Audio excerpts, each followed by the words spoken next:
They wanted to legalize abortion, even up to full term, on the basis of mental health.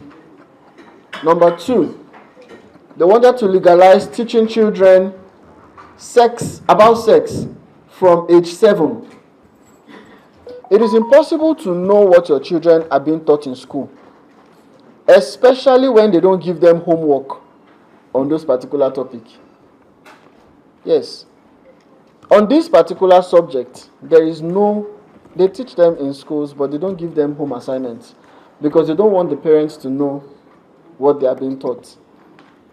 And if you look at the material with you right now, the title is called Are Children Still Children? Comprehensive sexuality education is one of the greatest assaults on the health and innocence of children. Myself and Ambassador Chris were in Liberia 2-3 months ago, and that's one of the reasons why we're here. We're in Liberia. And what took us to Liberia?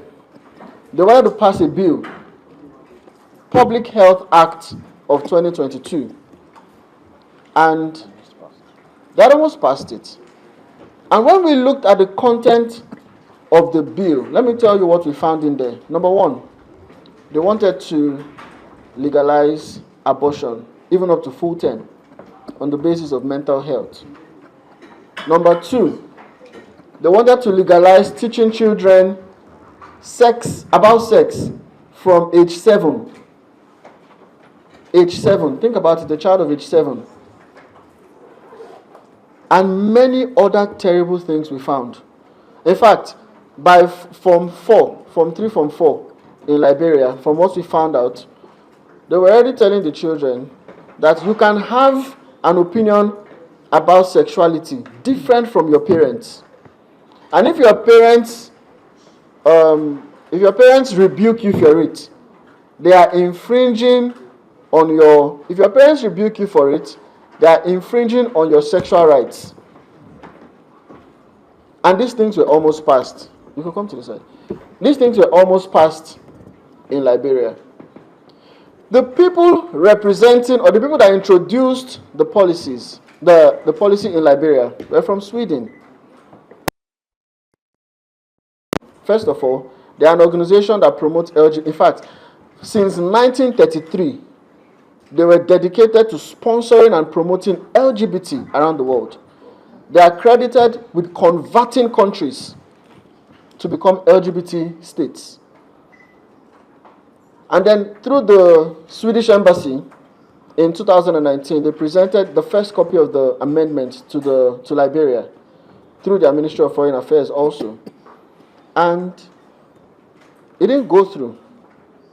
Then in 2021, the Swedish embassy contracted the organization called RFSU, Swedish Association for Sexuality Education. They were contracted as hitmen.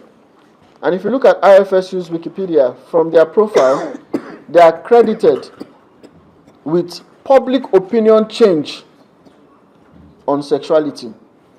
Comprehensive sexuality education, first of all, look at it, comprehensive sexuality means that they will teach your children everything about not just sex. The word is sexuality. Sexuality involves many more. Now, let me read the definition of comprehensive sexuality education. It's in the manual with you.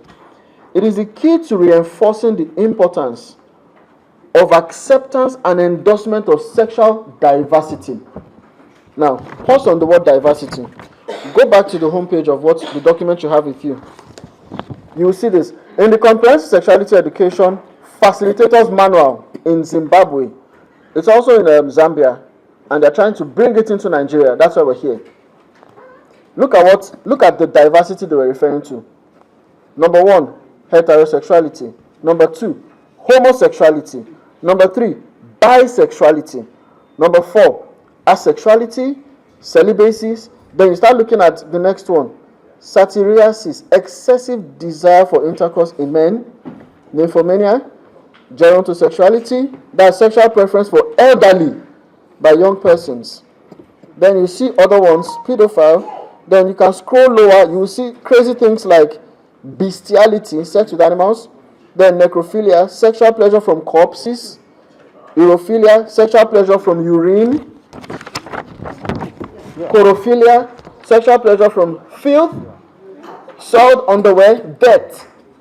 That's idoti. Then masochism, sexual pleasure from pain. This is in a manual for children from age 7 to 10. Excuse me, what are you teaching them? Why are you exposing them to this? So when you see sexual diversity, that is what they mean. And of course, gender equality. Then they say it is the instrument in offering a safe and supportive environment for young people to explore their sexual orientation. Young people to... We sent our children to study maths and English, integrated science. What is the meaning of all this? In Nigeria, if you look at the front, there's a story there of Pelumi, a JSS student. This happened. I met the parents. The girl drew a very explicit diagram. Then the school saw it and asked her, where did you get this from? And then they invited her for a panel, invited her parents. And then in the front of the panel, she said she found it in her textbook. They said, go and bring it. She brought out the textbook. The thing she drew was inside the textbook in Nigeria. When I was in Liberia, remember the question I asked the journalist in Liberia? I said, how would you like to have a 15-year-old daughter that has done like 5 to 6 abortions and you're not aware? A 15-year-old daughter, she's done like 5, 6 abortions. Legally, she's empowered not to tell you. And then you find out and you're rebuking her, and then she says you are infringing on her sexual rights. First of all, there's nothing like sexual rights. Among the fundamental human rights, international charter, sexual rights does not exist. But currently, if you look at the write-ups for sexuality education, they are trying to push sexual rights as a fundamental human rights, including babies.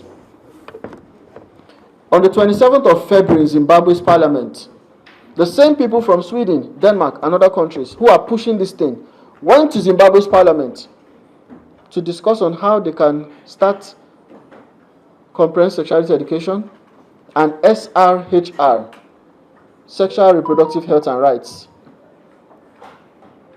for all ages. In other words, that's 7 years now. Drop it down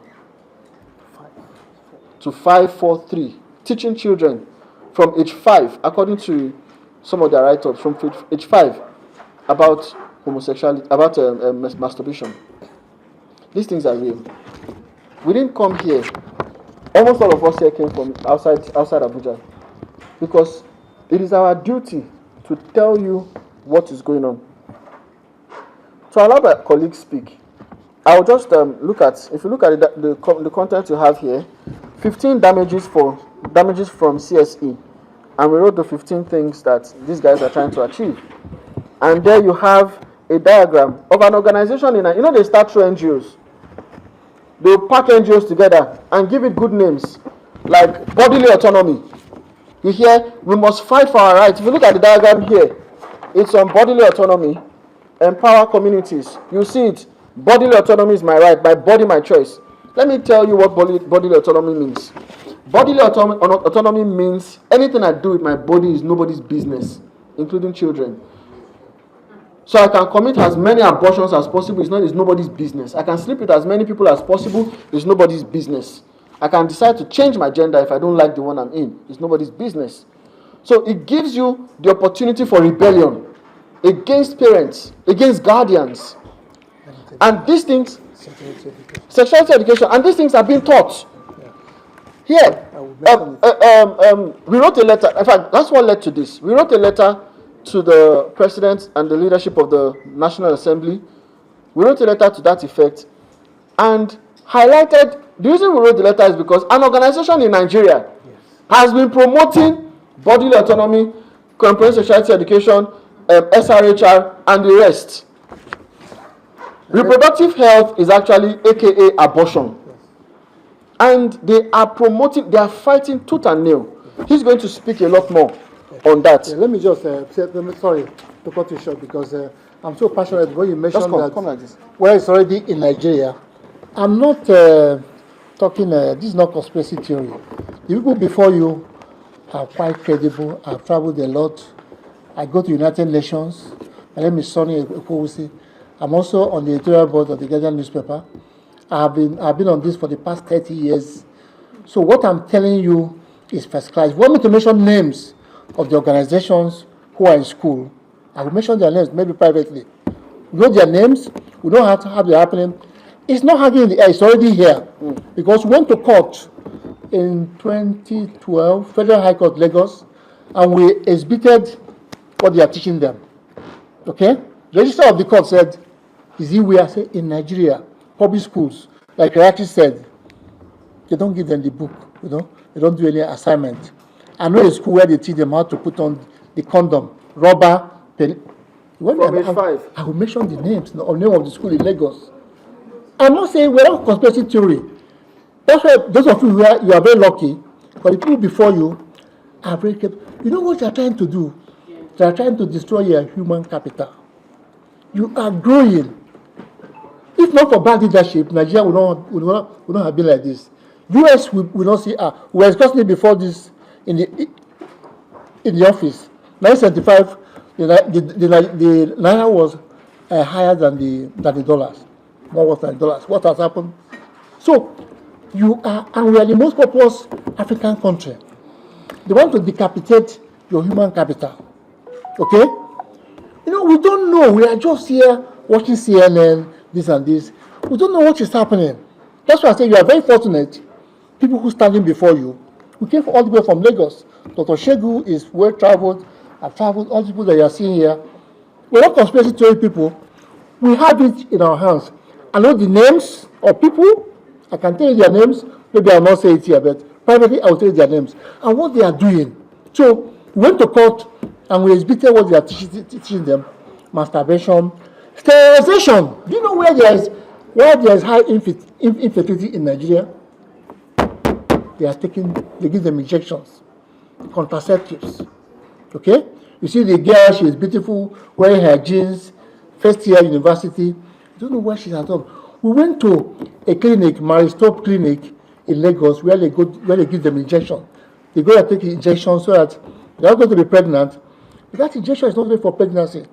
It's to annul childbearing. Childbirth, sorry. Are we going to be laughing? Are we going to be laughing about this? We're talking about politics, PDP. This is more important than PDP and APC. This targets your being, your culture. Your children. And once you are destroyed, the politics is neither here nor there. APC, PDP, they can come and go. But once you are destroyed, you are destroyed. All of us here. Okay? So don't laugh with us, don't joke over this matter. That's why we have come all the way from Lagos. Because of this. So please take it seriously, what we are talking about. Challenge your authorities. Like you said, now we have written letters. Why? Because money is being passed. Money is being passed. Passed to them. Like I said, these organizations, with Trump, it's no longer happening in the US because Trump said, no more funding. Trump chased all of them away from the US. Okay, because Trump does not look, you know who Trump is. Then why is this happening in our country? Okay? I will not Let me mention something. Yeah. All right, sorry. We were here when we came to talk about GMOs. Can you see the similarities? Can you draw parallels now? GMOs that affect your fertility? Good. Now, they are coming to give you drugs. Most of the fertility clinics, the contraceptives are actually sterilization drugs. Most of it. Now you have a lot of stigmatization in Africa that the women cannot give birth. Almost everybody here has a family member who is looking for a child. These things were done through this. But you see, the public opinion change is currently where they are going to. Because if the public's opinion does not change, it will never be passed as a law in this country. So they need our public's opinion to change. So what are they doing right now? They have come to this parliament before. They have tried to pass it. It didn't fly. So right now, they are going through NGOs, bodily autonomy. And we're going to spend a lot of time. This is our first time. We're going to spend a lot of time giving you a lot of materials of things that they have done. And the first of this material is the one in your hand presently. Let me invite... Let me just say that they are doing this through euphemisms and soft language. Yes. You know about the agreement that was controversial, you know, in the, I mean, 2 or 3 years ago. Remember the name of the agreement? Well, I remember. So they use women's reproductive rights, which is euphemism, dodgy language, because the word sterilization is repugnant in this culture. So they use euphemisms. Gender equality was brought here. We defeated it, National Assembly. But we said that it was a euphemism for LGBT. Look at the word gender equality. It's not the one that you know. Okay? Abortion, they don't call it abortion, they call it women's reproductive rights or body autonomy. Bodily autonomy. So you won't understand. So the training we are giving you is to give you the language. So that when you meet it in your report, you can say, this is the code that they are using. Yes. Ambassador, please come and tell us part of what happened in Liberia.